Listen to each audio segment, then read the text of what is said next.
TCS Vaibhavam. Now it's time to listen to the most inspirable words from our chief guest. We feel incredibly privileged and honored to have you as our chief guest today. It's my pleasure to call upon our chief guest, Dr. Gururaj Karjagi sir, Chairman Academy for Creative Learning, who has graciously accepted our invitation to join us today. I request our chief guest, who holds a position of authority and prominence, to address the gathering. ಇಲ್ಲಿ ಅತ್ಯಂತ ಜನಪ್ರಿಯ ಶಾಸಕರು ತರುಣರು ಆದಂತಹ ಶ್ರೀ ರವಿಶಂಕರ್ ಅವರೇ, ವಾಸವಿ ವಿದ್ಯಾಸಂಸ್ಥೆಯ ಅಧ್ಯಕ್ಷರೇ, ಕಾರ್ಯದರ್ಶಿಗಳೇ ಹಾಗೂ ವೇದಿಕೆಯಲ್ಲಿ ಇರುವಂಥ ಎಲ್ಲ ಹಿರಿಯರೇ, ನನಗೆ ಅತ್ಯಂತ ಆತ್ಮೀಯರಾದಂಥ ರಾಜೇಶ್ವರ ಅಯ್ಯರವರೇ, ಬಂದಂಥ ಸಭಿಕರೇ, ಪಾಲಕರೇ, ಮಕ್ಕಳೇ, ಎಲ್ರಿಗೂ ನನ್ನ ನಮಸ್ಕಾರ. ಅಲ್ಲೂ ಸ್ವಲ್ಪ ಲೈಟ್ ಹಾಕ್ಬೋದಾ? ಆಡಿಯನ್ಸಲ್ಲಿ ಲೈಟ್ ಹಾಕಿಪ್ಪ, ಯಾರಿಗೆ ಮಾತಾಡ್ತೀನಿ ಅಂತ ಕಾಣಿಸ್ಬೇಕಲ್ಲ. ಇದ್ದಿದ್ರೆ ನಾಟಕ ಮಾಡ್ಲಿಕ್ಕೆ ಅಡ್ಡಿ ಇಲ್ಲ, ಅಲ್ಲಿ ಕತ್ಲೆ ಇದ್ದರೆ, ಅದ್ರ ಮಾತಾಡ್ಬೇಕಾದ್ರೆ ಯಾರಿದ್ದಾರೆ ಅಂತ ಗೊತ್ತಾಗಬೇಕಾಗತ್ತೆ. ನನಗೆ ಇವತ್ತು ಇಲ್ಲಿ ಬರೋಕ್ಕೆ ಹೇಳಿದರು, ಈ ಕಾರ್ಯಕ್ರಮದಲ್ಲಿ ಭಾಗವಹಿಸಬೇಕು, ವಾರ್ಷಿಕೋತ್ಸವದಲ್ಲಿ ಇರಬೇಕು. ಅದೊಂದೇ ಮುಖ್ಯವಾಗಿ ನನಗೆ ಸಂಸ್ಥೆ ಅಧ್ಯಕ್ಷರು ಮತ್ತು ಕಾರ್ಯದರ್ಶಿಗಳ ನನ್ನ ಕಡೆ ಬಂದು, ನಮ್ಮದೊಂದು ಶಾಲೆ ಇದೆ, ವಾಸವಿ ಸೆಂಟ್ರಲ್ ಸ್ಕೂಲ್ ಸಂಸ್ಥೆ ಇದೆ, ಅದಕ್ಕೆ ನಿಮ್ಮ ಸಹಕಾರ ಬೇಕು, ಶಾಲೆ ಇನ್ನೂ ತುಂಬ ದೊಡ್ಡದಾಗಿ ಬೆಳಿಬೇಕು, ಹೇಗೆ ಬೆಳಿಬೇಕು ಅಂತ ಸ್ವಲ್ಪ ಮಾರ್ಗದರ್ಶನ ಮಾಡಿ ಅಂತ ಕೇಳಿದರು. ಅದಕ್ಕೋಸ್ಕರ ನಾವೆಲ್ಲ ಬಂದಿದ್ದೀವಿ. ನಾನಿವತ್ತು ತಮ್ಗೆ ಗೊತ್ತು, ತಾವೆಲ್ಲ ಇಲ್ಲಿ ಮಕ್ಕಳ ನಾಟಕ ನೋಡೋದಕ್ಕೆ, ಹಾಡು ನೋಡೋದಕ್ಕೆ, ನೃತ್ಯ ನೋಡೋಕೆ ಬಂದಿದ್ದೀರಿ, ಭಾಷಣ ಕೇಳೋಕ್ಕಲ್ಲ ಅಂತ ಗೊತ್ತು. ಆದರೆ ಬಂದಿದ್ದೀನಲ್ಲ ಬೆಂಗಳೂರಿಂದ, ಒಂದು ಸ್ವಲ್ಪ ಮಾತಾಡ್ಬೇಕಲ್ಲ 10 ನಿಮಿಷ. ನಾನು ಅಂದ್ಕೊಳ್ಳೋದು ಹೀಗೆ, ದಯವಿಟ್ಟು ತಾವೆಲ್ಲ ಸ್ವಲ್ಪ ಗಮನ ಇಟ್ಕೊಳ್ಬೇಕು. ಈಗ ಪ್ರಪಂಚ ತುಂಬ ವೇಗವಾಗಿ ಬದಲಾಗ್ತಾ ಇದೆ ಅಂತ ಹೇಳ್ತಾರೆ. ನಮಗೂ ಅನಿಸಿರ್ಬೇಕಲ್ಲ, 2000 ಇಸ್ವಿಯಲ್ಲಿ ಒಂದು ಸಣ್ಣ ಟೀಮ್ ತಯಾರಾಗಿತ್ತು. ಯುರೋಪಲ್ಲಿ, ಅಮೇರಿಕಾದಲ್ಲಿ ಎಲ್ಲ ಸೇರಿ ಎಲ್ಲರೂ ಹೇಳ್ತಾರೆ ಪ್ರಪಂಚ ಬದಲಾಗ್ತದೆ, ಪ್ರಪಂಚ ಬದಲಾಗ್ತದೆ ಅಂತ. ಎಷ್ಟು ವೇಗವಾಗಿ ಬದಲಾಗ್ತದೆ ನೋಡೇ ಬಿಡೋಣ ಅಂತ ಕೂತ್ಕೊಂಡು ಅಲ್ಲಿ ಸಮಾಜಶಾಸ್ತ್ರಜ್ಞರಿದ್ದರು. ಒಂದು ಪ್ರಶ್ನೆ ಕೇಳ್ಕೊಂಡು, 0ಯಿಂದ 2000 ವರ್ಷ ಇತಿಹಾಸ ಇದೆಯಲ್ಲ, ಇದರ ಮಧ್ಯ ಬಿಂದು ಯಾವುದು? What is the mid point between 0 and 2000 years? ಮಧ್ಯ ಬಿಂದು ಯಾವುದು? ಗಣಿತದ ಪ್ರಕಾರ 1000 ವರ್ಷ ಅಲ್ವಾ? ಕಳೆದ 100 ವರ್ಷದಲ್ಲಾದಂತಹ ಬದಲಾವಣೆ ಹಿಂದಿನ 1900 ವರ್ಷದ ಬದಲಾವಣೆ ಸಮ ಆಗಿದೆ ಅಂತ ಕಲ್ಪನೆ ಮಾಡ್ಕೊಳ್ಳಿ. ಎಷ್ಟು ವೇಗ ಬದಲಾಗ್ತಾ ಇದೆ. 1900 ವರ್ಷಗಳಾದಂಥ ಬದಲಾವಣೆ ಕಳೆದ 100 ವರ್ಷದಲ್ಲಿ ನೋಡಿದ್ದೀವಿ ನಾವು.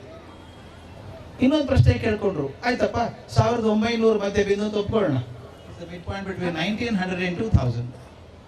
ನಾನು ಆ ರಿಪೋರ್ಟ್ ಓದಬೇಕಾದ್ರೆ ಜಿನಿವಾದಲ್ಲಿ ಇದ್ದೆ ಅವಾಗ 2000ಗೆ. ಆ ರಿಪೋರ್ಟ್ ಮುಚ್ಚಿಟ್ಕೊಂಡು ಕಣ್ಣು ಮುಚ್ಚಿ ವಿಚಾರ ಮಾಡೋದು, ಎಷ್ಟಿರ್ಬೋದು?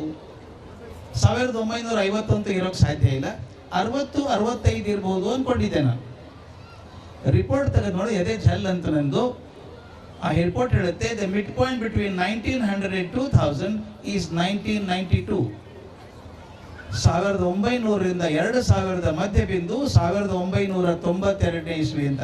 ಅದೇ ಹೇಳಿ, ಕಳೆದ ಶತಮಾನದ 8 ವರ್ಷದಲ್ಲಾದಂತಹ ಬದಲಾವಣೆ ಹಿಂದಿನ 92 ವರ್ಷದ ಬದಲಾವಣೆ ಸಮ ಆಗಿದೆ. ನಾವೆಲ್ಲ ಸಾಕ್ಷಿಯಾಗಿದ್ದೀವಿ ಅದಕ್ಕೆಲ್ಲ. 30 ವರ್ಷಗಳ ಹಿಂದೆ, 35 ವರ್ಷದಿಂದ ಮೊಬೈಲ್ ಇತ್ತ, ಮೊಬೈಲ್ ಇರಲಿಲ್ಲ, ಬದುಕಿದ್ವಲ್ಲ, ಚೆನ್ನಾಗಿ ಬದುಕಿದ್ವಿ. ನನ್ನ ಗೆಳೆಯ ಒಬ್ಬ ಹೇಳ್ತಿದ್ದ, ಹೆಂಡ್ತಿನ ಬೇಕಾದ್ರೆ ಬಿಡ್ತೀವಿ, ಮೊಬೈಲ್ ಬಿಡೋಕ್ಕಾಗಲ್ಲ ಅಂತ. ಅಷ್ಟು ಅಂಟ್ಕೊಂಡ್ಬಿಟ್ಟಿದ್ದೀವಿ ಮೊಬೈಲಿಗೆ ನಾವು. ದಿನಕ್ಕೆ 30 ಸಲ ತೆಗೆದು ನೋಡೋದು, ಏನು ಮೇಲ್ ಬರುತ್ತೆ ಅಂತ. ನೀವೇನು ಪ್ರಧಾನಮಂತ್ರಿ ಅಲ್ಲ, ಅಷ್ಟು ಬರೋಲ್ಲ ನಿಮಗೆ, ಆದರೂ ನೋಡೋದು ಅದನ್ನು. ಎಷ್ಟರ ಮಟ್ಟಿಗೆ ಹೊಂದ್ಕೊಂಡ್ಬಿಟ್ಟಿದ್ದೀವಿ ಬದಲಾವಣೆಗೆ ಅಂದರೆ, ಕಂಪ್ಯೂಟರ್ ಇರಲಿಲ್ಲ ಮೊದಲು. ನಾನು PhD ಮಾಡುವಾಗ ಟೈಪ್ ಮಾಡಬೇಕು, ಇಲೆಕ್ಟ್ರಾನಿಕ್ ಟೈಪ್ ರೈಟರ್ ಇಲ್ಲ, ಕಂಪ್ಯೂಟರ್ ಇಲ್ಲ. ಟೈಪ್ ಮಾಡಿ ಅಮೇರಿಕ ಕಳಿಸ್ಬೇಕಾದ್ರೆ ಪೋಸ್ಟ್ ಆಫೀಸ್ ಬಂದು ತೂಕ ಮಾಡಿಸ್ಬೇಕು, ಈ ಸ್ಟ್ಯಾಂಪ್ ಹಚ್ಚಬೇಕು ಅಂತ ಹೇಳೋರು. ಮೇಲೆ ಏರ್ ಮೇಲ್ ಅಂತ ಸ್ಟಿಕ್ಕರ್ ಅಂಟಿಸ್ಬೇಕು. ಆ ಡಬ್ಬದೊಳಗೆ ಹಾಕೋ ಮೊದಲು 3 ಸಲ ನಮಸ್ಕಾರ ಮಾಡಿ, ಭಗವಂತ ಮುಟ್ಲಪ್ಪ ಇದು ಅಂತ ಹಾಕಿದೆ. 4 ತಿಂಗಳಿಗೆ ಪತ್ರ ಬಂತು ನನಗೆ, ನೀನು ಪೇಪರ್ ಒಪ್ಕೊಂಡಿದ್ದೀವಿ ಅಂತ. ನನಗೇನು ಭಾರಿ ಆಕಾಶ ಮುಟ್ಟಿದಂಗೆ ಆಗ್ಬಿಡ್ತು. 2 ಕಾರಣಕ್ಕೆ. ಒಂದು, ನಾನು ಪೇಪರ್ ಒಪ್ಕೊಂಡ್ರಲ್ಲ ಅಂತ ಒಂದಾದರೆ, 4 ತಿಂಗಳಲ್ಲಿ ಅಮೇರಿಕಾದಿಂದ ಉತ್ತರ ಬಂತು. ಆ ಕಾಲ ಆಗಿತ್ತು. ಇವತ್ತು ನಾನು ಮೂರ್ಖ ಅಂತಾರೆ. ನಾನು ಆರ್ಟಿಕಲ್ ಕಂಪ್ಯೂಟರ್ ಟೈಪ್ ಮಾಡಿ ಮೌಸ್ ಕ್ಲಿಕ್ ಅಂದರೆ 5 ಸೆಕೆಂಡ್ ಒಳಗೆ ಆರ್ಟಿಕಲ್ ಅಲ್ಲಿ ಮುಟ್ಟಿತು ಅಂತ ನನ್ನ ಕನ್ಫರ್ಮೇಷನ್ ಬರುತ್ತೆ ಇಲ್ವಾ? ನಾನು PhD ಮಾಡುವಾಗ ನನ್ನ ಪ್ರೊಫೆಸರ್ ಒಬ್ಬರು ಇಂಗ್ಲೆಂಡಲ್ಲಿದ್ದರು, ನಾರ್ದರ್ನ್ ಐರ್ಲೆಂಡ್ಸಲ್ಲಿ. ಅವ್ರಿಗೆ ಫೋನ್ ಮಾಡಬೇಕಾದ್ರೆ ಮೊದಲು ಕಾಲೇಜ್ ಸಿಗಲ್ಲ, ಸಿಕ್ಕ ಮೇಲೆ ಮಾಡಿದರೆ 3 ನಿಮಿಷಕ್ಕೆ 600 ರೂಪಾಯಿ ಆಗೋದು. ಜೇಬಿಗೆ ತೂತು ಬಿಡ್ತಿತ್ತು ನನಗೆ, ಹೆಂಗಪ್ಪ ಗತಿ ಇದು ಅಂತಿದ್ದೆ. ಆದರೆ ಇವತ್ತು ನೋಡಿ, ನಿಮ್ಮ ಮಕ್ಕಳು ಪುಟ್ ಮಕ್ಕಳು ಅಮೇರಿಕಾದವ್ರಿಗೆ ಮಾತಾಡ್ತಾರೆ, ಪಕ್ಕದ ಮನೆಯವ್ರಿಗೆ ಮಾತಾಡ್ದಂಗೆ ಮಾತಾಡ್ತಾರೆ. ಇದೆಲ್ಲ ಆದದ್ದು ಕಳೆದ 25-30 ವರ್ಷದಲ್ಲಿ. ಇವತ್ತೇನಾದರೂ ಯಾರಾದರೂ ಪ್ರಶ್ನೆ ಕೇಳಿದರೆ 2000ದಿಂದ 2023 24 ಈಗ 2024 ಜನವರಿ 19ವರೆಗೂ ಇದರ ಮಧ್ಯ ಬಿಂದು ಯಾವುದು ಅಂತ ಯಾರಾದರೂ ಕೇಳಿದರೆ ಬಹುಶಃ ಅಕ್ಟೋಬರ್ ನವೆಂಬರ್ 2023 ಆಗ್ಬೋದು.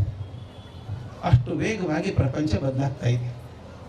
ಅದಕ್ಕೆ ನಮ್ಮ ಗುಂಡಪ್ಪನವ್ರು ಹೇಳ್ತಾರೆ, ತೆರೆಪೆ ಇಲ್ಲದ ಹರಿವ ಕಾಲ ಪ್ರವಾಹದಲ್ಲಿ ಪುರುಷ ರಚಿತಗಳೇನೆತೋ ತೇಲಿ ಹೋಗಿ ಪುರ ರಾಷ್ಟ್ರ ದುರ್ಗಗಳು ಮತ ನೀತಿ ಯುಕ್ತಿಗಳು ಪುರುಷತನ ನಿಂತಿಹುದು ಮಂಕುತಿಮ್ಮ ಅಂತ. ತೆರೆಪೆಯಲ್ಲಿ ಹರ್ಕೊಂಡು ಹೊರಟಿದೆ ಪ್ರವಾಹ, ಇದೆ ಕಾಲ ಪ್ರವಾಹ ಕೊಚ್ಚಿಕೊಂಡು ಹೋಗ್ತಾ ಇದೆ. ಅದ್ರೊಳಗೆ ಏನೇನು ಹೋಯ್ತು, ಎಂತಿಂಥ ಸಾಮ್ರಾಜ್ಯಗಳು ಹೋಗ್ಬಿಡ್ತಲ್ರಿ. ರೋಮನ್ ಸಾಮ್ರಾಜ್ಯ ಪತ್ತೆ ಇಲ್ಲ, ಎಂದು ಬುಡಗದ ಸಾಮ್ರಾಜ್ಯ ಅನ್ಕೊಂಡಂಥ ರೋಮ ಸಾಮ್ರಾಜ್ಯ ಇಲ್ಲ, ವಿಜಯನಗರ ಸಾಮ್ರಾಜ್ಯ ಇಲ್ಲ, ದೊಡ್ಡ ಜಗತ್ತಿನ ದೊಡ್ಡ ಅಲೆಕ್ಸಾಂಡ್ರಿಯಾ ಅನ್ನುವಂಥ ಜಾಗದಲ್ಲಿ ಪ್ರಪಂಚದ ದೊಡ್ಡ ಲೈಬ್ರರಿ ಇತ್ತು, ಅದು ಇಲ್ಲ ಈಗ. ಅಂದ್ರೆ ಯಾವುದು ಒಂದು ಕಾಲಕ್ಕೆ ಅತ್ಯಂತ ಶ್ರೇಷ್ಠ ಅನ್ಕೊಂಡಿದ್ವೋ ಅವೆಲ್ಲ ಕೊಚ್ಕೊಂಡು ಹೋಗಿದ್ದ, ಹೊಸದು ಬಂದಿದ್ದವ ಮತ್ತೆ. ಅದು ನನಗನ್ಸುತ್ತೆ, ದೊಡ್ಡ ನದಿಯಲ್ಲಿ ಪ್ರವಾಹ ಬಂದ್ಬಿಟ್ರೆ ದಂಡೆ ಒಡೆದು ಕೊಚ್ಕೊಂಡು ಹೋಗುತ್ತೆ ನೀರು, ಊರಲ್ಲಿ ಹಾನಿ ಮಾಡಿಬಿಡುತ್ತೆ. ಆದರೆ ನೀರು ಹರ್ಕೊಂಡು ಹೋಗುವಾಗ ನೀವು ನೋಡಿರ್ಬೇಕು, ಕೆಲವೊಂದ್ಸಲ KRS ಕ್ಲೋಸ್ ಆದಾಗ ನೀರು ಹರಿಯಲ್ಲ, ನಿಂತ್ಕೊಂಡಿರುತ್ತೆ, ಅಲ್ಲಲ್ಲ ನಿಂತ್ಕೊಂಡಿರುತ್ತೆ, ಅದು ಜೊಂಡೆ ಬೆಳ್ಕೊಂಡ್ಬಿಡುತ್ತೆ, ನೀರು ಕೊಳಕಾಗ್ಬಿಡುತ್ತೆ. ಒಂದ್ಸಲ ನೀರು ಹೋಗ್ಬಿಟ್ರೆ ಹೊಸ ನೀರು ಬಂದರೆ ಹಳೆ ನೀರು ಕೊಚ್ಕೊಂಡು ಸ್ವಚ್ಛ ಆಗತ್ತೆ ಅಲ್ವಾ? ಹಾಗೆ ಪ್ರವಾಹ ಬಂದಾಗ ಹಳೇದಾದದ್ದು ಕೆಟ್ಟದಾದದ್ದು ಚೆನ್ನಾಗಿದ್ದು ಕೊಚ್ಕೊಂಡು ಹೋಗ್ಲಿ, ಏನು ತೊಂದರೆ ಇಲ್ಲ. ಆದ್ರೆ ಕೊಚ್ಕೊಂಡು ಹೋಗೋ ಅವಸರದಲ್ಲಿ ಒಳ್ಳೇದು ಕೊಚ್ಕೊಂಡು ಹೋಗ್ಬಾರ್ದಲ್ವಾ? ಒಳ್ಳೇದು ಕೊಚ್ಕೊಂಡು ಹೋಗ್ಬಾರ್ದು. ಕೆಲವೊಂದ್ಸಲ ನೀರು ನೀನೇ ನೋಡಿದ್ರು, ಚೆನ್ನಾಗಿದ್ದಲ್ಲಿ ಮಳೆ ಆದರೆ ಮನೆ ಒಳಗೆ ಹೋಗಿ ಮನೆ ಸಾಮಾನೆಲ್ಲ ಕಿತ್ಕೊಂಡು ಹೋಗಿದ. ಅದಾಗಬಾರ್ದು. ಕೆಟ್ಟದ್ದೆಲ್ಲ ಕೊಚ್ಕೊಂಡು ಹೋಗ್ಲಿ, ಪ್ರಯೋಜನ ಇಲ್ಲದು ಕೊಚ್ಕೊಂಡು ಹೋಗ್ಲಿ, ಆದರೆ ಪ್ರಯೋಜನ ಆಗಿರುವಂತಹದ್ದು ಕೊಚ್ಕೊಂಡು ಹೋಗಬಾರ್ದು. ಈ ಮಾತನ್ನು ಯಾಕೆ ಹೇಳ್ತಿದ್ದೇನೆ ಅಂದ್ರೆ, ಈ ಕಾಲ ಪ್ರವಾಹದಲ್ಲಿ ಶಿಕ್ಷಣ ಅಂತ ನಡ್ಕೊಂಡು ಹೋಗ್ತಾ ಇದೆ, ಚೆನ್ನಾಗಿಲ್ಲದೆ ಇದ್ದದ್ದು ಹೋಗ್ಲಿ, ಕೆಲವೊಂದು ಕೊಚ್ಕೊಂಡು ಹೋಗಬಾರ್ದು. ಯಾವುದು? ನಮ್ಮ ಸಂಸ್ಕೃತಿ ಕೊಚ್ಕೊಂಡು ಹೋಗಬಾರ್ದು, ನಮ್ಮ ಮೌಲ್ಯಗಳು ಕೊಚ್ಕೊಂಡು ಹೋಗಬಾರ್ದು, ನಮ್ಮ ದೇಶ ಪ್ರೇಮ ಕೊಚ್ಕೊಂಡು ಹೋಗಬಾರ್ದು, ನಮ್ಮ ಧರ್ಮ ದೃಷ್ಟಿ ಕೊಚ್ಕೊಂಡು ಹೋಗಬಾರ್ದು. ಹಾಗಾದ್ರೆ ಎಲ್ಲಿ ಶುರು ಮಾಡ್ಬೇಕು ಇದನ್ನ? ನಮ್ಮ ಮಕ್ಕಳಿಗೆ ಸಂಸ್ಕೃತಿ ಬೇಕು ಅಂತ ಅನ್ನೋದಾದ್ರೆ ಎಲ್ಲಿಂದ ಶುರು ಮಾಡಬೇಕು? ಶಾಲೆಗಳಿಂದಾನೇ ಶುರು ಮಾಡ್ಬೇಕಲ್ವಾ? ಯಾರಾದ್ರೂ ನಿಮ್ಮ ಹುಡುಗ ಒಬ್ಬ ಒಲಿಂಪಿಕ್ಗೆ ಹೋಗಿ ಕುಸ್ತಿಯಲ್ಲಿ ಗೋಲ್ಡ್ ಮೆಡಲ್ ಬರಬೇಕು ಅಂದ್ರೆ ಊರ ಗೌಡ್ರನ್ನ ಹಿಡ್ಕೋತಾರೆ. ಯಾರಾದ್ರೂ ನೀವು ಇಟ್ಕೊಂಡ್ರೆ ಪ್ರಯೋಜನ ಇಲ್ಲ. ಹುಡುಗನ ಹಿಡ್ಕೋಬೇಕು, 5-6 ವರ್ಷ ಹುಡುಗನ ಚೆನ್ನಾಗಿ ಊಟ ಕೊಡಬೇಕು, ತಯಾರಿ ಮಾಡಬೇಕು, ಒಲಿಂಪಿಕ್ ಗೆದ್ದಿತಾನೆ ಅಂತ ಆಸೆ ಇಟ್ಕೋಬೇಕು. 50 ವರ್ಷದವ್ರು ಹಿಡ್ಕೊಂಡ್ರೆ ಏನು ಮಾಡ್ತಾರೋ? ನಾನು ಮಾಡಬೇಕಾದದಿಷ್ಟು, ಆ ಸಂಸ್ಕೃತಿಯನ್ನು ಶಾಲೆಯಲ್ಲಿ ತರಬೇಕು. ನನಗೆ ತುಂಬ ಸಂತೋಷ ಆದದ್ದಂದ್ರೆ, ಅಲ್ಲೊಂದು 25 ಜನ ಮಕ್ಕಳಿಂತೂ ಕಾಯೋ ಶ್ರೀ ಗೌರಿ ಹಾಡಿದ್ರಲ್ಲ, ತುಂಬ ಸಂತೋಷ. ಚಪ್ಪಾಳೆ ಹೊಡಿಲಿಲ್ಲ ಒಬ್ಬರು ನೀವು, ನಾನು ಭಾಳ ಬೇಜಾರೆ. ಕಾಯೋ ಶ್ರೀ ಗೌರಿ ನಮ್ಮ ಮೈಸೂರಿನ ಪರಂಪರೆ ಹಾಡೋದು, ಮಹಾರಾಜರ ಮನೆತನದ್ದು. ಇನ್ನೊಂದು ನನ್ನ ಸಂತೋಷ, ಅದು ಅಪ್ಡೇಟ್ ಮಾಡಿದ್ದಾರೆ ಅವರು. ಬರೀ ಹಾಡಿಲ್ಲ, ಕೊನೆ ಸಾಲನ್ನು ಅಪ್ಡೇಟ್ ಮಾಡಿ ಯದುವೀರ ಕೃಷ್ಣದತ್ತ ಕೂಡ ಸೇರಿಸಿದ್ದಾರೆ ಅದರೊಳಗೆ. ಅಂದರೆ ಮಕ್ಕಳು ಕಲ್ತಿದ್ದಾರೆ. ಯಾವ ಪರಂಪರೆಯನ್ನು ಮೈಸೂರು ಆರಿಸ್ಕೊಂಡು ಬಂತೋ ಆ ಪರೆಯನ್ನು ಮುಂದುವರಿಸೋ ಹಾಗೆ ನಮ್ಮ ವಾಸವಿ ಸೆಂಟ್ರಲ್ ಸ್ಕೂಲ್ನವ್ರು ಮಾಡಿದ್ದಾರೆ. ಮಕ್ಕಳು ಅಭಿನಂದನೆಗಾರರು, ಅವ್ರು ತಯಾರು ಮಾಡಿದಂಥ ಟೀಚರ್ ಅಭಿನಂದನೆಗಳನ್ನು ಹೇಳಬೇಕು ನಾವು. ಮಕ್ಕಳು ಬಂದು ಭಗವದ್ಗೀತೆ ಶ್ಲೋಕ ಹೇಳಿದ್ರು, ನೋಡಿದ್ರ? ಮಕ್ಕಳು ಭಗವದ್ಗೀತೆ ಶ್ಲೋಕ ಹೇಳಿ ತುಂಬ ಸಂತೋಷ ಆಯ್ತು ನನಗೆ. ಒಂದು ದಯವಿಟ್ಟು ತಿಳ್ಕೊಬೇಕಾದದ್ದು, ಯಾವುದೇ ಒಂದು ಸಂತೋಷ ಆಗಲಿ ದುಃಖ ಆಗಲಿ ಬಹಳ ದಿವಸ ಇರೋಲ್ಲ. ಒಂದು ಹೊಸ ಕಾರ್ ತಗೋತೀರಿ, ಏನು ಖುಷಿ ಗೊತ್ತಾ? ಆ ಪಕ್ಕ ನೀನು ಫೋಟೋ ತೆಗೆಸ್ಕೊಂಡದ್ದು, ಅದನ್ನು ತೊಳೆದದ್ದು. ಹೊಸದಿದ್ದಾಗ ತೊಳೆಯೋದು ಬೇಕಾಗಿಲ್ಲ, ಚೆನ್ನಾಗೇ ಇರ್ತದೆ, ಅವಾಗೇ ತೊಳೆಯೋದು ನಾವು. ಮೊದಲನೇ ಸಲ ಬಾನೆಟ್ ಮೇಲೆ ಗೀರ್ ಬೀಳುತ್ತೆ ನೋಡಿ, ಎದೆಗೆ ಬರೆ ಕೊಟ್ಟಂಗೆ ಆಗ್ಬಿಡುತ್ತೆ. ಅಯ್ಯೋ ಎಂಥ ಒಳ್ಳೆ ಕಾರು, ಬಾರ್ ಗೀರ್ ಬಿತ್ತು. ಇನ್ನೊಂದು 4 ವರ್ಷದಲ್ಲಿ 50 ಗೀರ್ ಬಿದ್ದಿರ್ತವೆ, ಮಾಡಿಬಿಡೋಣ, ಹಳೇದಾಯ್ತಲ್ಲ ಕಾರ್ ಇದು. ಅಂದರೆ ಯಾವತ್ತು ತೊಗೊಂಡಾಗಿದ್ದಂಥ ಸಂತೋಷ 4 ವರ್ಷಕ್ಕೆ ಸಂತೋಷ ಉಳಿದಿಲ್ಲ. ಅದೇ ರೀತಿ ಮನೆಯಲ್ಲಿ ಯಾರಾದರೂ ತೀರ್ಕೊಂಡ್ರೆ ಅವರಿಂದ ಬದುಕೋದು ಹೇಗಪ್ಪ ಅನಿಸ್ಬಿಡುತ್ತೆ, ಅನ್ಸಲ್ವಾ? ಆದರೆ ಮುಂದೆ 10 ದಿವಸ ಹೋಗೋದ್ರೊಳಗೆ ಆ ನೋವು ಸ್ವಲ್ಪ ಕಮ್ಮಿ ಆಗತ್ತೆ, 10 ವರ್ಷಕ್ಕೆ ಮರೆತೇ ಹೋಗ್ಬಿಡುತ್ತೆ. ಹಾಗಲ್ವಾ? ಅಂದರೆ ಸಂತೋಷ ಆಗಲಿ ದುಃಖ ಆಗಲಿ ಬಹಳ ದಿವಸ ಉಳಿಯಲ್ಲ, ದಿನ ಕಳೆದ ಹಾಗೆ ಅದರ ಪ್ರಭಾವ ಕಮ್ಮಿ ಆಗ್ತಾ ಹೋಗುತ್ತೆ. ಇದೇ ರೀತಿ ಮನುಷ್ಯರದು ಹಾಗೆ ಆಗತ್ತೆ, ಗ್ರಂಥಗಳಿಗೂ ಹಾಗೆ ಆಗತ್ತೆ.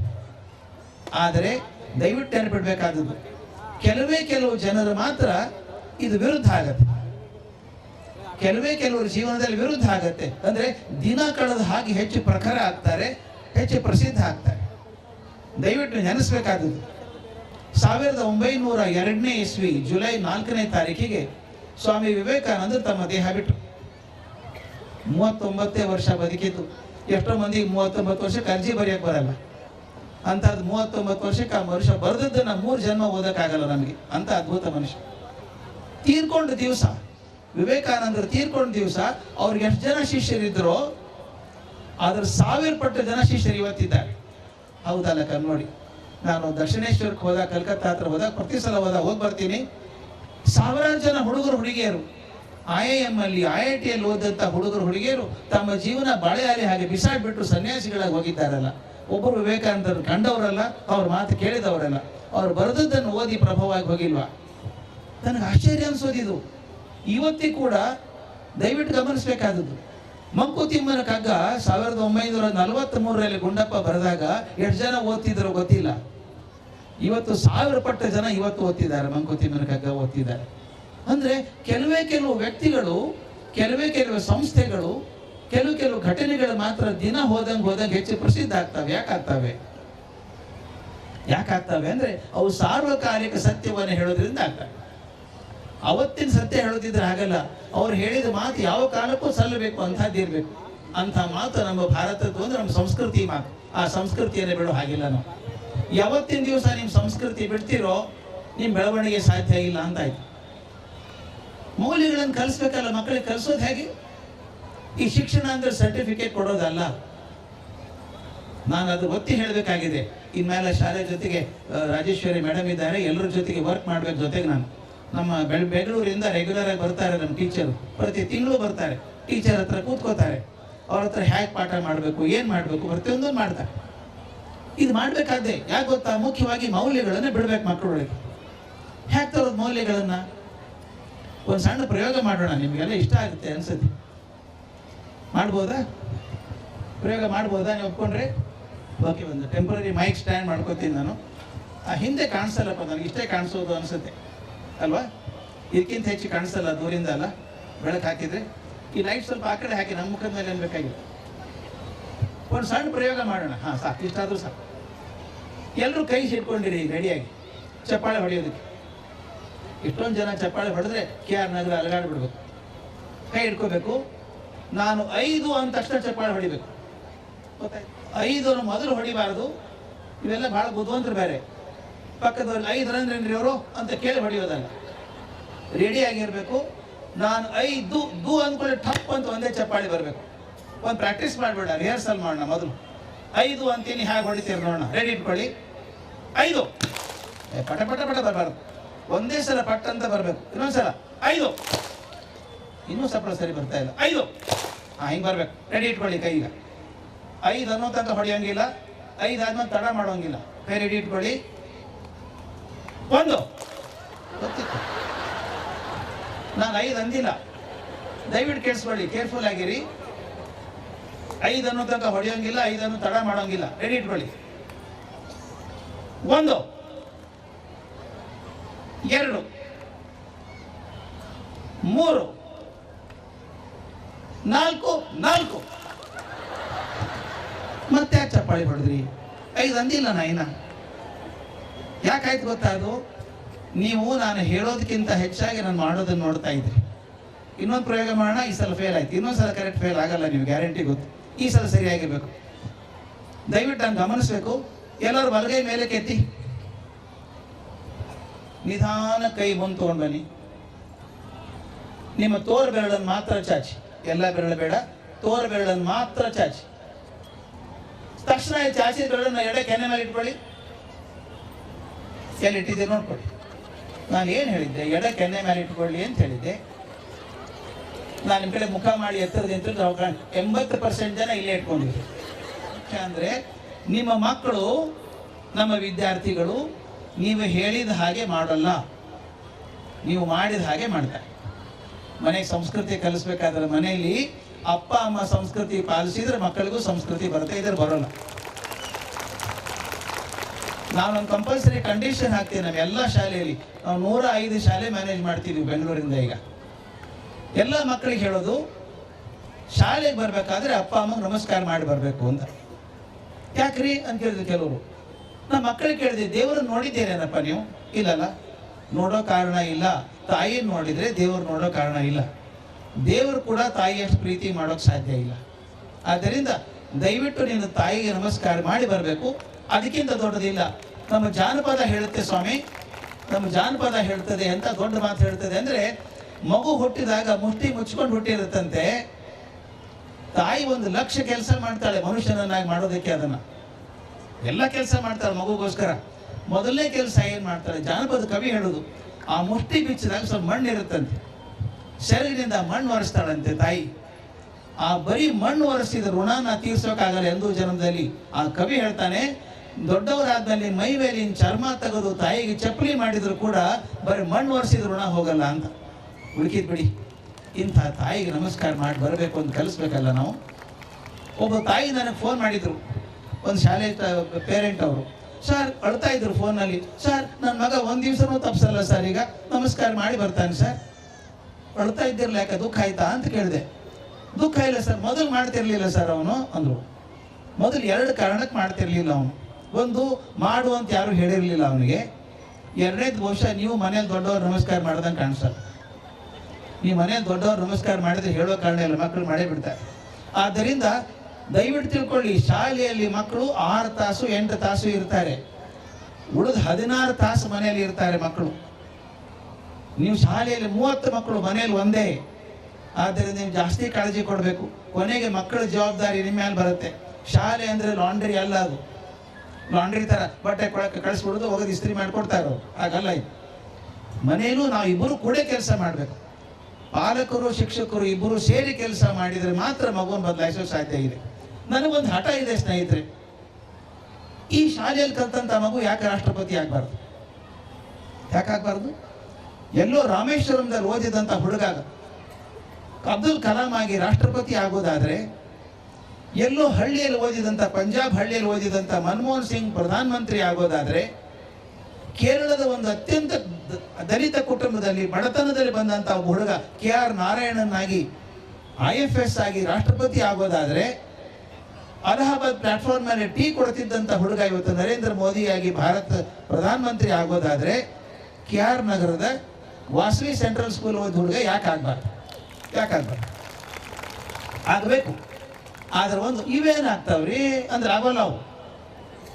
ಈ ಹುಡುಗ ಆಗ್ತಾನೆ ಅಂತ ಧೈರ್ಯ ಹಿಡಿದು ಪಾಠ ಮಾಡಿ. ದಯವಿಟ್ಟು ನೋಡಿ, ತಂದೆ ತಾಯಿಂದ ನನ್ನ ಮಗ ದೊಡ್ಡವನಾಗಲಿ ಅಂತ ಆಸೆ ಪಟ್ಟಿರಲ್ವ ನೀವು? ಬರೀ ಆಸೆ ಪಟ್ಟರೆ ಸಾಲಲ್ಲ, ಪ್ರಯತ್ನವೂ ಮಾಡಬೇಕಾಗತ್ತೆ. ಅದಕ್ಕೆ ನಾವು ಶಾಲೆಯವರು ಪೇರೆಂಟ್ಸ್ ಇಬ್ಬರು ಸೇರಿ ಮಾಡಬೇಕು. ಇದು ಜಾಯಿಂಟ್ ರೆಸ್ಪಾನ್ಸಿಬಿಲಿಟಿ, ಒಬ್ಬರದೇ ಅಲ್ಲ ಇದು. ಮತ್ತು ಇನ್ನೊಂದು ಮಾತು ಹೇಳಬೇಕು ನಾನು, ಯಾವ ಮೌಲ್ಯಗಳನ್ನು ಕಲಿಸ್ಬೇಕು ಅಂತಿದ್ದೀರಿ ಮಕ್ಕಳಿಗೆ ನೀವು? ಶಿಕ್ಷಣ ಅಂದ್ರೆ ಸರ್ಟಿಫಿಕೇಟ್ ಕೊಡೋದಲ್ಲ. ನಾನು ನೋಡಿದ್ದೀನಿ, ಎಷ್ಟೋ ಜನ ಜೀವನದಲ್ಲಿ ಪ್ರತಿ ಪರೀಕ್ಷೆಯಲ್ಲೂ ಫಸ್ಟ್ ರ್ಯಾಂಕ್ ಬಂದು ಜೀವನದಲ್ಲಿ ಮೂರ್ಖರಾದವ್ರನ್ನ ಕಂಡಿದ್ದೇನೆ. ಆದರೆ ರ್ಯಾಂಕು ಬರದೆ ಜೀವನದಲ್ಲಿ ಯಶಸ್ಸಾದವ್ರನ್ನೂ ಕಂಡಿದ್ದೇವೆ. ರ್ಯಾಂಕ್ ನಿಮ್ಮ ಬುದ್ಧಿವಂತಿಕೆ ಹೇಳುತ್ತೆ, ಮಾರ್ಕ್ಸ್ ಹೇಳುತ್ತೆ ಹೊರತಾಗಿ ನಿಮ್ಮ ಸಕ್ಸಸ್ ಹೇಳಲ್ಲ. ನಾನು PhD ಮಾಡಿದ ಮೇಲೆ ನನ್ನ ಜೊತೆಗೆ ಒಬ್ಬ ಹುಡುಗ ಇದ್ದ. ಅವನು ಅಮೇರಿಕಕ್ಕೆ ಹೋಗ್ಬೇಕು, ಇನ್ನೊಂದು PhD ಮಾಡಬೇಕು ಅಂದ್ಕೊಂಡ. ಅವರಪ್ಪ ಪ್ರೈಮರಿ ಸ್ಕೂಲ್ ಮೇಸ್ಟ್ರು, ಬೆಳಗಾಂ ಹತ್ರ ಹಳ್ಳಿಯಲ್ಲಿದ್ದವರು. ಆಗಿನ ಕಾಲಕ್ಕೆ ನಾನು 50 ವರ್ಷದಿಂದ ಹೇಳ್ತಾ ಇದ್ದೀನಿ, ಅಮೇರಿಕಕ್ಕೆ ಕಳಿಸೋ ಸುಲಭ ಇರಲಿಲ್ಲ. ಅವ್ರು ಹೊಲ ಮಾರಿ ಮಗನ ಅಮೇರಿಕಕ್ಕೆ ಕಳಿಸಿದ್ರು. ಹೋದ, ಅಲ್ಲಿ PhD ಮಾಡ್ತಿದ್ದ. ಅಲ್ಲಿ ಅಮೇರಿಕನ್ ಹುಡುಗಿನ ಮದುವೆ ಆದ. ಮದುವೆ ಆಗೋ ತಪ್ಪಲ್ಲ, ಅಪ್ಪ ಅಮ್ಮನಿಗೆ ಹೇಳಲಿಲ್ಲ ಮದುವೆ ಆಗಿದ್ದೀನಿ ಅಂತ. ನಾವು ಸ್ನೇಹಿತರು ಒಂದು 2-3 ಜನ ಗೊತ್ತಿತ್ತು ಅಷ್ಟೇನೆ. 5 ವರ್ಷದ ಮೇಲೆ ಬಂದ. ಆಗಲೂ ಮಗು ಆಗಿತ್ತು ಅವನಿಗೆ. ಅಪ್ಪ ಅಮ್ಮನಿಗೆ ಯಾರಿಗೂ ಹೇಳಿಲ್ಲ. ಅವನು ಬಂದ ಬೆಳಗಾವಿಗೆ ಬರ್ತಾನೆ ಅಂತ ಗೊತ್ತಿತ್ತು. ನಾನು ಬೆಳಗಾಮಲ್ಲಿ ಇದ್ದೆ ಅಂತ ಹೇಳಿ ಏರ್ಪೋರ್ಟಿಗೆ ಹೋದೆ. ನಿಮ್ಮ ಗಂಡು ಮುಂದೆ ಚಿತ್ರ ಬರ್ಬೇಕು ಸ್ನೇಹಿತರೆ. ಏರ್ಪೋರ್ಟಿಗೆ ಹೋದರೆ ಸಣ್ಣ ಏರ್ಪೋರ್ಟ್ ಅದು. ಆ ಬಾಗಿಲಲ್ಲಿ ಅವರ ಅಪ್ಪ ನಿಂತ್ಕೊಂಡಿದ್ರು. ಈ ಉತ್ತರ ಕರ್ನಾಟಕ ಕಚ್ಚೆ ಧೋತ್ರ, ಮುದ್ದೆ ಮುದ್ದೆ ಆ ಧೋತ್ರ, ಒಂದು ಕಾಲಕ್ಕೆ ಬಿಳಿ ಬಣ್ಣದ್ದು, ಈಗ ಹಳದಿ ಆಗಿದೆ. ಕೋಟೆ ಎಲ್ಲ ಮಧ್ಯೆ ಮಧ್ಯೆ ಆಗಿದೆ, ಮುಖದ 4 ದಿವಸದ ಗಡ್ಡ ಇದೆ, ತಲೆ ಮೇಲೆ ಒಂದು ಟೊಪ್ಪಿಗೆ ದಪ್ಪ ಕನ್ನಡಕ, ಕೈಯಲ್ಲಿ ಒಂದು ಗುಲಾಬಿ ಹೂ. ಗುಲಾಬಿ ಹೂ ಯಾರಿಗೆ? ಮಗನಿಗೆ ಅಂತ ತಂದಿದ್ದಾರೆ. 5 ವರ್ಷದಲ್ಲಿ ನೋಡ್ತಾ ಇದ್ದಾರೆ. ಹಾಗೆ ಈಗಿನ ಹಾಗೆ ವಾಟ್ಸಪ್ ಕಾಲ್ ಮಾಡೋಕ್ಕಾಗ್ತಿರ್ಲಿಲ್ಲ, ನಿಮಗೆ ಆನ್ಲೈನ್ ಮಾಡಿ ಝೂಮ್ ಕಾಲ್ ಮಾಡ್ತೀವಿ, ಮುಖ ನೋಡೇ ಇಲ್ಲ ಹುಡುಗಂದವ್ರು. 5 ವರ್ಷದ ಮಗ ಬರ್ತಾನೆ ನೋಡಬೇಕು ಅಂತ ಪಾಪ ಪ್ರೀತಿಯಿಂದ ಬಂದು ನಿಂತಿದ್ದಾರೆ. ನಾನು ನಮಸ್ಕಾರ ಮಾಡಿದೆ, ಬನ್ನಿ ಕಾಕ ಒಳಗೆ ಬರ್ರಿ ಅಂತ ಹೇಳಿದೆ. ಇಲ್ಲಪ್ಪ ಇಲ್ಲೇ ನಿಂತ್ಕೋತೀನಿ ಅಂದರು. ನಾ ಒಳಗೆ ಹೋದೆ. ಬಾಂಬೆದಿಂದ ವಿಮಾನ ಬಂತು. ನನ್ನ ಗೆಳೆಯನ ಜೊತೆಗೆ ಒಂದು 8-10 ಜನ ತರುಣಿಯರು ಅವನ ಜೊತೆಗೆ, ರಿಸರ್ಚ್ ಸ್ಟೂಡೆಂಟ್ಸ್ ಇದ್ರು ಅವನ ಜೊತೆಗೆ. ಅವ್ನು ಹಾರ ಹಾಕಿ ಸನ್ಮಾನ ಮಾಡಿ ಕರ್ಕೊಂಬಂದ್ರು. ಹೊರಗೆ ಬಂದು ಅಲ್ಲಿ ನೋಡ್ತೀನಿ ಅವ್ರ ಅಪ್ಪ ಇಲ್ಲ. ನಿಮ್ಮ ಅಪ್ಪ ಬಂದಿದ್ರಲ್ಲೋ, ನೀನು ಸ್ವಾಗತ ಮಾಡಬೇಕು ಅಂತ ಹೋಗ್ರಿ, ಎಲ್ಲಿ ಹೋದ್ರು ಅಂತ. ನಾನು ನೋಡ್ಲಿಲ್ಲಪ್ಪ ಅಂದ. ಅವ್ನು ಸುಳ್ಳು ಹೇಳ್ತಾನೆ ಅನ್ನಿಸ್ತು ನನಗೆ ಅವ್ನು ಹೇಳೋದು ನೋಡಿದಾಗ. ನಾವು ಕಾರಲ್ಲಿ ಅವ್ನು ಊರಿಗೆ ಹೋದ್ವಿ, ಹಳ್ಳಿಗೆ. ಅವರಪ್ಪ 2 ತಾಸಿನ ನಂತರ ಬಂದರು. ನಾ ಕೇಳಿದೆ, ಕಾಕ ಮಗ ಬರ್ತಾನೆ ಅಂತ ಹೇಳಿ ಕೈಯಲ್ಲಿ ಹೂ ಹಿಡ್ಕೊಂಡು ಕೂತಿದ್ದೀರಿ ಕೊಡ್ಬೇಕಂತ ಹೇಳಿ, ಎಲ್ಲಿ ಹೋಗಿದ್ದೀರಿ ಬರೋ ಹೊತ್ತಿಗೆ? ಇರ್ಲಿಲ್ಲಲ್ಲ ಅಂದೆ. ಇಲ್ಲಪ್ಪ ನೋಡಿದೆ, ಹುಡುಗ ಚೆನ್ನಾಗಿ ಆಗಿದ್ದಾನೆ, ಅವನು ನಾನು ನೋಡ್ದ, ಗಮನಿಸಿದ್ದಾನೆ, ಅವನು ನಾನು ನೋಡ್ದ. ಆ ಹುಡುಗರ ಜೊತೆಗಿದ್ದಾನೆ ನೋಡೋನು. ನಾವೆಲ್ಲ ಹಳೆ ಮಂದಿ, ಅವ್ನು ಮುಜುಗರಾಗಲ್ವಾ? ಹಳೆ ಮುದುಕ ಬಂದು ಗಡ್ಡ ಬಿಟ್ಕೊಂಡು ಬಂದಿದ್ದಾನೆ, ಚೆನ್ನಾಗಿ ಅನ್ಸಲ್ಲ. ಅದಕ್ಕೆ ಹೇಗಿದ್ರು ಅವನ ಮುಖಕ್ಕೆ ಹೇಗೆ ಬೇಸರ ತರಿಸ್ಬೇಕು, ಮನೆಗೆ ಬರ್ತಾನಲ್ಲ ಅಂತ ಬಂದೆ, ಬಸ್ ಹಿಡ್ಕೊಂಡು ಬಂದೆ ಅಂದರು. ಈಗ ನನ್ನ ಕಣ್ಣು ಮುಂದೆ 2 ಚಿತ್ರ ಇದ್ದಾವೆ ಸ್ನೇಹಿತರೆ. 2 PhD ಮಾಡಿದ್ರು ಕೂಡ ಅಪ್ಪನ ಕಂಡುಕೊಳ್ಳೆ ಹೋಗಿ ನಮಸ್ಕಾರ ಮಾಡದೇ ಇರುವಂಥ ಹುಡುಗ, ಏನೂ ಜಾಸ್ತಿ ಕಲಿಯದೇ ಇದ್ದಂಥ ಅಪ್ಪ, ಎಲ್ಲಿ ಮಗನ ಮುಖದ ಬೇಸರದ ಗೆರೆ ಬರ್ತದೋ ಅಂತ ಹೇಳಿ ಬಸ್ ಹಿಡ್ಕೊಂಡು ಮನೆಗೆ ಬಂದ್ರಲ್ಲ. ಈ ಶಿಕ್ಷಣ ಪಡ್ಕೊಂಡವ್ರು ಯಾರು, ಸರ್ಟಿಫಿಕೇಟ್ ಪಡ್ಕೊಂಡವ್ರು ಯಾರು? ನನ್ನ ಪ್ರಕಾರ ಅಪ್ಪನಿಗೆ ಶಿಕ್ಷಣ ಸಿಕ್ಕಿದೆ, ಮಗುಗೆ ಸರ್ಟಿಫಿಕೇಟ್ ಸಿಕ್ಕಿದೆ. ದಯವಿಟ್ಟು ಸ್ನೇಹಿತರೆ, ದಯವಿಟ್ಟು ಒಂದು ಮಾತು ಹೇಳ್ತೀನಿ, ನಿಮ್ಮ ಮಕ್ಕಳು ದೊಡ್ಡವರು ಆಗಬೇಕಾದ್ರೆ ಬರೀ ಮಾರ್ಕ್ಸ್ ಬೆನ್ನು ಹತ್ತಬೇಡಿ, ಮೌಲ್ಯಗಳನ್ನು ಕಲಿಸಿ. ಯಾರ್ಯಾರು ಜೀವನದ ದೊಡ್ಡವರಾಗಿದ್ದಾರೋ, ಯಾರ ಮೌಲ್ಯ ಹಿಡ್ಕೊಂಡು ದೊಡ್ಡವರಾಗಿದ್ದಾರೆ. ಆಗ ಒಂದು ನಾಟಕ ಮಾಡಿದ್ರು ಮಕ್ಕಳು, ಅಬ್ದುಲ್ ಕಲಾಂ ಬಗ್ಗೆ ಒಂದು ನಾಟಕ ಮಾಡಿದರು. ಬಹಳ ಖುಷಿ ಆಯ್ತು ನನಗೆ. 2 ಕಾರಣ ಖುಷಿ. ನಾಟಕ ಮಾಡಿದ್ರು ಅಂತ ಒಂದು, ನಾನು ಅವ್ರ ಜೊತೆಗೆ 15 ವರ್ಷ ಬದುಕಿದವನು, ಕಲಾಂ ಅವ್ರ ಜೊತೆಗೆ. ಅವ್ರ ಭಾಷಣ ಎಷ್ಟು ಕಡೆ ಅನುವಾದ ಮಾಡೋ ಸಿಗ್ತಿತ್ತು. ಎಷ್ಟು ಪ್ರಾಮಾಣಿಕ ಮನುಷ್ಯ. ಮಗು ಅಂದ್ರೆ ಮಗುನೇ ಮಗು ಅಂಥ ಮಗು. ಆ ಗುಣ ಎಲ್ಲಿ ಸಿಗ್ತದೆ? ಒಂದು ಘಟನೆ ಹೇಳಿ ನಿಲ್ಲಿಸ್ಬಿಡ್ತೀನಿ, ಜಾಸ್ತಿ ಮಾತಾಡಲ್ಲ. ಈ ಘಟನೆ ನಿಮಗೆ ಎಲ್ಲೂ ಸಿಕ್ಕಿಲ್ಲ, ಓದಿಲ್ಲ ನೀವು, ಗ್ಯಾರಂಟಿ. ಯಾಕಂದರೆ ಅದು ನಾನೇ ಸಾಕ್ಷಿ, ಬರೆದು ನಾನೇ ಬರೀಬೇಕು ಅದಕ್ಕೆ. ನಮ್ಮ ಸಕಲೇಶ್ಪುರ ಹತ್ರ ಒಂದು ದೊಡ್ಡ ಸಂಸ್ಥೆ ಉದ್ಘಾಟನೆ ಕಲಾಂ ಬರೋದಿತ್ತು. ರಾಷ್ಟ್ರಪತಿ ಆಗಿದ್ರು. ಕಲ್ಪನೆ ಮಾಡಿ, ರಾಷ್ಟ್ರಪತಿ ಬರ್ತಾರೆ ಅಂದರೆ ಏನು ತಯಾರಿ ಇರುತ್ತೆ. ಭರ್ಜರಿ ದೊಡ್ಡ ಶಾಮಿಯಾನ ಹಾಕಿದ್ದಾರೆ, ಒಂದು 2 ಲಕ್ಷ ಜನ ಇರಬೇಕಪ್ಪ. ಸ್ಟೇಜ್ ಮೇಲೆ ಇದಕ್ಕಿಂತ ದೊಡ್ಡ ಸ್ಟೇಜ್ ಮಾಡಿದ್ದಾರೆ, ಹಿಂದೆ ಬ್ಯಾಕ್ ಡ್ರಾಪ್ ಎಲ್ಲ ಭರ್ಜರಿ ಮಾಡಿದ್ದಾರೆ. ಅವ್ರ ಅನುವಾದ ನಾನು ಮಾಡಬೇಕು, ಭಾಷಣದ್ದು ಇಂಗ್ಲೀಷ್ ಅನುವಾದ ಕನ್ನಡಕ್ಕೆ ಮಾಡಬೇಕು. ನನ್ನ ಮೆಸೇಜ್ ಬಂದಿತ್ತು, ಬರಬೇಕು ಅಂತ ನಾನು ಬೆಳಗ್ಗೆ ಹೋದೆ. ಅವರು 11 ಗಂಟೆಗೆ ಆವಾಗ ಚೀಫ್ ಮಿನಿಸ್ಟರು ಮತ್ತು ಗವರ್ನರ್ ಮತ್ತು ಇನ್ನೊಬ್ಬರು ಸ್ವಾಮೀಜಿ ಅವ್ರ ಜೊತೆಗೆ ಹೆಲಿಕಾಪ್ಟರ್ಲಿ ಬಂದರು. ನಿಮ್ಮ ಕಣ್ಣು ಚಿತ್ರ ಬರೋ ಸ್ಟೇಜ್ ಇದೆ, ಅಲ್ಲಿ ನಿಂತ್ಕೊಂಡಿದ್ದೀನಿ ನಾನು. ಜನ ತುಂಬ ಬಿಟ್ಟಿದ್ದಾರೆ, 2 ಲಕ್ಷ ಜನ.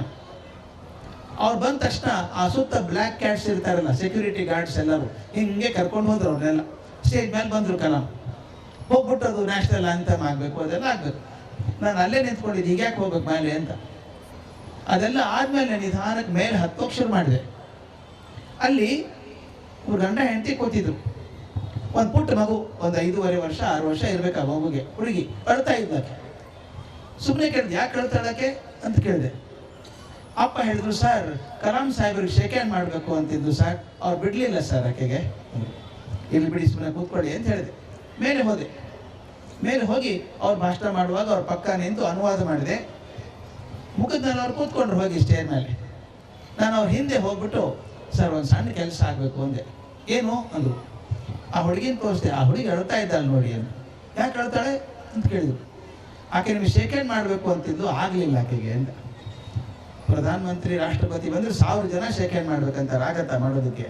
ಅವರು ಆಗಲ್ಲ, ಏನು ಮಾಡೋಕ್ಕಾಗ್ತದೆ ಅಂತಾರೆ ಅಂದ್ಕೊಂಡಿದ್ದೆ. ಅದರ ಕಲಾಂ ಟೋಟ್ಲಿ ಡಿಫ್ರೆಂಟ್ ಮ್ಯಾನ್. ಅಲ್ಲಿ ಕುರ್ಚಿ ಮೇಲೆ ಕೂತವ್ರು ಹಿಂಗೆ ತಿರ್ಕೊಂಡ್ರು ಆಕೆ ಕಡೆ. ಮೇಲ್ ಬಾ ಅಂತ ಕೈ ಮಾಡಿದ್ರು. ಅದು ಹೆಂಗೆ ಬರುತ್ತೆ ಮೇಲದು? ಪುಟ್ಟು ಹುಡುಗಿ. ನಮಗೆ ಹೆದರಿಕೆ ಬರ್ತದೆ ಸ್ಟೇಜ್ ಮೇಲೆ ಹೋಗ್ಬೇಕಾದ್ರೆ, 2 ಲಕ್ಷ ಜನ ಕೂತ್ಕೊಂಡಾಗ. ಅವಳಿಗೆ ನಾನು ಸರ್ ಬರೋಕ್ಕಾಗಲ್ಲ, ಸೆಕ್ಯೂರಿಟಿ ಬಿಡೋಲ್ಲ ಅಂದೆ. ಅವ್ರ ಹಿಂದೆ ನಿಂತಿದ್ದ ರಾಕ್ಷಸ, ಅಂದರೆ 6 ಅಡಿ 4 ಇಂಚು ಸೆಕ್ಯೂರಿಟಿ ಗಾರ್ಡ್, ಕೈ ಬಗಲಲ್ಲಿ ಒಂದು AK-47 ಗನ್ ಬೇರೆ. ಅವ್ನು ನೋಡಿದ್ರೆ ನಮಗೆ ಹೆದರಿಕೆ ಆಗ್ತಾಯಿತ್ತು. ಅವ್ನು ಹೆದರು, ಹೋಗಿ ಮಗು ಕರ್ಕೊಂಬ. ಅವ್ನು ದಡ ಹೋದ. ಅವ್ನು ಸ್ಟೈಲಲ್ಲಿ ಹೋದ. ಹೋಗಿ ಮಗುನ ಗುಬ್ಬಚ್ಚಿ ಎತ್ತಿದಂಗೆ ಎತ್ಕೊಂಡು ಬಂದ್ಬಿಟ್ಟ. ಸ್ಟೇಜ್ ಮೇಲೆ ಇಳಿಸ್ದ. ಅದು ಗಾಬರಿ ಆಗಲ್ಲೇನ್ರಿ, ಅಳೋಕೆ ಶುರು ಮಾಡ್ತಾರೆ. ಈ ಇಷ್ಟು ಜನ ಇದ್ದಾರೆ, ಬಂದು ಎತ್ಕೊಂಡ್ರೆ ಏನು ಮಾಡ್ಬೇಕಲ್ಲ. ಸೆನ್ಸಿಟಿವ್ ಭಾಳ ಕಲಾಂ. ಈ ಕಡೆ ಒಬ್ಬರು ಸನ್ಯಾಸಿಗಳಿದ್ರು ಕೂತಿದ್ದಾರೆ, ಆ ಕಡೆ ಚೀಫ್ ಮಿನಿಸ್ಟರ್. ಏನು ಮಾಡ್ಬೇಕು ಇವರು? ಗವರ್ನರ್ಗೆ ಪ್ಲೀಸ್ ಮೂವ್ ಅಂತ ಒಂದು ಫುಡ್ ಸರಿಸೇ ಬಿಟ್ರು ಅವ್ರನ್ನ ಪೂರ. ಆ ಹುಡುಗಿ ಕೈ ಮಾಡಿದ್ರು, ಈ ಕಡೆ ಬಾ ಅಂತ ಕೈ ಮಾಡಿದ್ರು. ಅದ್ರ ನಡುವೆ ಬಂತು. ಜನಕ್ಕೆಲ್ಲ ಆಶ್ಚರ್ಯ, ಇದೇನು ಪ್ರೋಗ್ರಾಮ್ ಇದು, ಈ ಮಗು ಯಾಕೆ ಬಂತ ಮೇಲೆ ನಡುವೆ ಸ್ಟೇಜ್ ಮೇಲೆ ಬರ್ತದಲ್ಲ ಯಾಕೆ? ನಿಮ್ಮ ಕಣ್ಣು ಒಂದು ಚಿತ್ರ ಬರ್ತಾರೆ, ನನಗಂತೂ ಮೈ ಜೂಮ್ ಅಂತ ಎನಿಸ್ಕೊಂಡ್ರೆ ಆ ಗವರ್ನರ್ ಮತ್ತು ಕಲಾಂ ನಡುವೆ ಮಗು ಬಂತು, ಪುಟ್ಟ ಮಗು. ಏನು ಮಾಡ್ಬೇಕ್ರಿ ಕಲಾಂ ರಾಷ್ಟ್ರಪತಿ ಆದವರು? ಆ ಪುಟ್ಟ ಮಗುನ ಮನೇಲಿ ಅಜ್ಜಿ ಎತ್ಕೋತಾರಲ್ಲ ಮೊಮ್ಮಕ್ಕಳನ್ನ, ಹಂಗೆ ಎತ್ಕೊಂಡು ತೊಡೆ ಮೇಲೆ ಕೂಡ್ಸ್ಕೊಂಡ್ಬಿಟ್ರು. ಶೇಕ್ ಹ್ಯಾಂಡ್ ಅಂದರು. ಹೇಳಿದ್ನಲ್ಲ ಶೇಕ್ ಹ್ಯಾಂಡ್ ಮಾಡ್ಬೇಕಂತ ಯಾಕೆ ಅಂತ. 30 ಸೆಕೆಂಡ್ ಶೇಕ್ ಹ್ಯಾಂಡ್ ಮಾಡಿದ್ರು. ಆ ಹುಡುಗಿಗೆ ಸಂತೋಷ, ದುಃಖ, ಗಾಬರಿ ಎಲ್ಲ ಆಗಿದೆ. ಶೇಕ್ ಹ್ಯಾಂಡ್ ಮಾಡಿ ಆಕೆ ತೃಪ್ತಿ ಆಗಿದೆ, ಇವರು ತೃಪ್ತಿ ಆಗಿಲ್ಲ. ಸಮಾನವಾಗಿ ಟಿಪಾಯಿ ಇಟ್ಟಿರ್ತಾರಲ್ಲ, ಟಿಪಾಯಿ ಮೇಲೆ ಬಟ್ಲಲ್ಲಿ ಒಂದು 6 ಬಟ್ಲಲ್ಲಿ ಗೋಡಂಬಿ ಬಾದಾಮಿ ಎಲ್ಲ ಇಟ್ಟಿರ್ತಾರೆ. ಯಾರು ತಿನ್ನಲ್ಲ ಅದನ್ನು, ಬಂದವರು ಯಾರು ತಿನ್ನಲ್ಲ, ಸುಮ್ಮನೆ ಇಟ್ಟಿರ್ತಾರೆ ಚಂದ ಅಂತ. ಇವ್ರೇನು ಮಾಡಿದ್ರು, ಆ ಹುಡುಗಿ ನೋಡಿದ್ರು, ಗೋಡಂಬಿ ತೊಗೊಂಡ್ರು, ಜೇಬಲ್ಲಿ ಹಾಕೋ ಅಂತ. ಮನೆ ಅಜ್ಜ ಕೊಡಲ್ವ, ಜೇಬಲ್ಲಿ ಹಾಕೋ ಅಂತ. ಆ ಹುಡುಗಿ ಜೇಬಿಗೆ ಹಾಕೊಂಡು ಕೈಯಲ್ಲಿ ಒಂದು ಬಾದಾಮಿ ಗೋಡಂಬಿ ಇಟ್ಕೊಂಡು ಕೂತ್ಕೊಂಡು, ಕೈ ಕೂಡ ಖಾಲಿ ಇಲ್ಲ. ಆ ಹುಡುಗಿ ಸಮಾಧಾನ, ಇವ್ರ ಸಮಾಧಾನ ಆಗಿಲ್ಲ. ಏನ ಯು ವಾಂಟ್ ಮೈ ಆಟೋಗ್ರಾಫ್ ಅಂದ್ರು. ಆಟೋಗ್ರಾಫ್ ಅಂದರೆ ಗೊತ್ತಿಲ್ಲ ಪಾಪ, ಅದಕ್ಕೇನು ಗೊತ್ತು. ಆ ಮುಂದೆ ಒಂದು ಪ್ರೋಗ್ರಾಮ್ ಶೀಟ್ ಅಂತ ಇಟ್ಟಿರ್ತಾರಲ್ಲ, 4 ಕಲರಲ್ಲಿ ಪ್ರಿಂಟ್ ಮಾಡಿ ಇಟ್ಟಿರ್ತಾರೆ, ಅದು ತಿರ್ಗಿಸಿದ್ರು, ಹಿಂದೆ ಖಾಲಿ ಇತ್ತು. ಅದನ್ನು ಮಡಿಸಿ ಹರಿದ್ಬಿಟ್ಟು ಟರ್ ಅಂತ ಹರಿದು with love APJ Abdul Kalam ಅಂತ ಸೈನ್ ಮಾಡಿ ತಗೊಂಡ್ರು. ಹೆಂಗೆ ಹಿಡ್ಕೋಬೇಕದು, 2 ಕೈ ಖಾಲಿ ಇಲ್ಲಲ್ಲ. ನನ್ನ ಕಡೆನೇ ಇಸ್ಕೊಂಡೆ. ಆ ಮಗುನ ಎತ್ಕೊಂಡು ಹೋಗಿ ಅಪ್ಪನಿಗೆ ಕೊಟ್ಟೆ. ನೋಡಪ್ಪ, ಈಗ ಮಗುಗೇನು ಕೊಟ್ಟರಲ್ಲ ಅವರು, ಇದೆಲ್ಲ ಫೋಟೋ ಸಿಗುತ್ತೆ ನಿನಗೆ. ಒಬ್ಬ ಒಳ್ಳೆ ಫೋಟೋಗ್ರಾಫರ್ ಇದ್ಕೋ, ಒಂದು 6-7 ಫೋಟೋ ತಗೋ, ಒಂದು ವಿಡಿಯೋ ತಗೋ. ಅವ್ರು ಏತಿ ತೊಡೆ ಮೇಲೆ ಕೂಡಿಸ್ಕೊಂಡದ್ದು, ಶೇಕ್ ಹ್ಯಾಂಡ್ ಮಾಡಿದ್ದು, ಆ ವಿಡಿಯೋ ತಗೋ. ಮತ್ತು ಈಗೇನು ಸಾಹೇಬರು ಸೈನ್ ಮಾಡಿಕೊಟ್ಟಿದ್ದಾರಲ್ಲ, ಅದಕ್ಕೊಂದು ಫ್ರೇಮ್ ಹಾಕಿ ನಿನ್ನ ಮಗಳು ದೊಡ್ಡವಳಾದ್ಮೇಲೆ ಕೊಡೋ ಆಕೆಗೆ ಇದಕ್ಕಿಂತ ದೊಡ್ಡ ಬಹುಮಾನವನ್ನು ಯಾವ ತಂದೆಯನ್ನು ಮಗಳಿಗೆ ಕೊಡ್ಲಿಕ್ಕೆ ಸಾಧ್ಯ ಇಲ್ಲ ಅಲ್ವಾ? ಯಾಕೆ ಮಾತು ಹೇಳ್ತೀನಿ ಅಂದರೆ, ರಾಷ್ಟ್ರಪತಿ ಹುದ್ದೆ ಎತ್ತರಕ್ಕಿದ್ದಂತಹ ಕಲಾಂ ಅವರಿಗೆ ಪುಟ್ಟ ಮಗುವಿನ ಬಗ್ಗೆ ಕಾಳಜಿ ಇದೆ. ಇದು ಜೀವನ ಮೌಲ್ಯಗಳು ಬರಬೇಕಾದದ್ದು. ನಮ್ಮ ಸಣ್ಣ ಕಮಿಟಿ ಮೆಂಬರ್ಸ್ ಇರ್ತಾರೆ, ಯಾವುದೋ ಒಂದು ಪಂಚಾಯತಿ ಮೆಂಬರ್ ಇರ್ತಾರೆ, ನೋಡ್ಬೇಕು TV ಅನ್ನೋದು. ಸಾಹೇಬರು ಬಂದರು 4 ಮಂದಿ ಹೇಳ್ತಾರೆ, ಮೊದಲು ಬಂದು ಅಂತ. ಕಲಾಂ ಬಂದಂಥ ಮನುಷ್ಯ ಎಷ್ಟು ಸುಲಭವಾಗಿದ್ದರು ಅಂದರೆ, ಆ ಸುಲಭತೆ ಬಂದದ್ದು ಎಲ್ಲಿಂದ ಗೊತ್ತಾ? ಮನೆಯಲ್ಲಿ ಬಂದ ಸಂಸ್ಕೃತಿಯಿಂದ. ನಿಮ್ಗೆ ಆಶ್ಚರ್ಯ ಆಗುತ್ತೆ ನಾನು ಹೇಳಿದರೆ, ಅವ್ರ ಮನೆ ನಂಬರ್ 10 ರಾಜಾಜಿ ರೋಡ್ ಅಂತ. ಪ್ರೆಸಿಡೆಂಟ್ಶಿಪ್ ಇದ್ದ ಕೆಳಗೆ ಬಂದ ಮೇಲೆ ಅಕಸ್ಮಾತ್ ಊರಲ್ಲಿದ್ದರೆ, ದೆಹಲಿಯಲ್ಲಿದ್ದರೆ, ಪ್ರೋಗ್ರಾಮ್ ಇಲ್ಲದೆ ಹೋದರೆ ಸ್ನಾನ ಮಾಡಿ ಬಿಳಿ ಪಂಚೆ ಉಟ್ಕೊಂಡು ವೀಣೆ ನುಡಿಸ್ತಾ ಇದ್ರು. ಮನೆ ಮುಂದೆ ಶಾರದಾ ವಿಗ್ರಹ, ವೀಣೆ ನುಡಿಸೋದನ್ನು ಕಂಡಿದ್ದೀನಿ. ಆ ಸಂಸ್ಕೃತಿ ಬಂದದ್ದು ಎಲ್ಲಿಂದ? ಬಾಲ್ಯದಲ್ಲೇ ಬರಬೇಕು, ಶಾಲೆಯಲ್ಲೇ ಬರಬೇಕು. ಅದಕ್ಕೆ ನಾವು ಒಂದು ವಿಚಾರ ಮಾಡಿದ್ದೀವಿ, Vasavi central school should become the number 1 school in this area. Not only in this area, in this part of Karnataka. ಅದಾಗಬೇಕಾದದ್ದು ಬರೀ ಮಾರ್ಕ್ಸ್ ತೋರಿಸಿ ಅಲ್ಲ, ಇಲ್ಲಿ ಮಕ್ಕಳು ಸಂಸ್ಕೃತಿವಂತರು ಅಂತ ಆಗಬೇಕು. ಅಲ್ಲಿ ಹೋದ್ರೆ ನಮ್ಮ ಮಕ್ಕಳು ಸೇಫ್ ಆಗಿರ್ತಾರೆ ಅಂತಿರಬೇಕು. ಆ ಥರ ಆಗಬೇಕು ಅಂತ ಪ್ರಯತ್ನ ನಾವೆಲ್ಲರೂ ಶೇರ್ ಮಾಡೋಣ. ತಮ್ಮ ಸಹಕಾರ ಇರಬೇಕು. ನನಗೆ ಬಹಳ ಸಂತೋಷ ಆದದ್ದಂದರೆ, ರವಿಶಂಕರ್ ಅವ್ರು ನೋಡಿದಾಗ, ಅವ್ರು ಇದೇ ಊರವರು, ತರುಣರು, ಜನಪ್ರತಿನಿಧಿಯಾಗಿದ್ದಾರೆ. ಭಗವಂತ ಅವ್ರಿಗೆ ಇನ್ನೂ ಆಯುಷ್ಯ ಕೊಡಲಿ, ಆರೋಗ್ಯ ಕೊಡಲಿ, ಹೆಚ್ಚಿನ ಯಶಸ್ಸನ್ನು ಕೊಡಲಿ, ಹಾಗೆ ಈ ಸಂಸ್ಥೆಗಳಿಗೆ ಸಹಾಯ ಮಾಡುವಂಥ ಮನಸ್ಸು ಕೊಡಲಿ. ಇದೆಲ್ಲ ಸೇರಿ ಒಂದು ಒಳ್ಳೆಯ ಸಂಸ್ಥೆ ಕಟ್ಟೋಣ ಅಂತ ಹೇಳಿ, ಥ್ಯಾಂಕ್ ಯು ಸೋ ಮಚ್. ನಮಸ್ಕಾರ.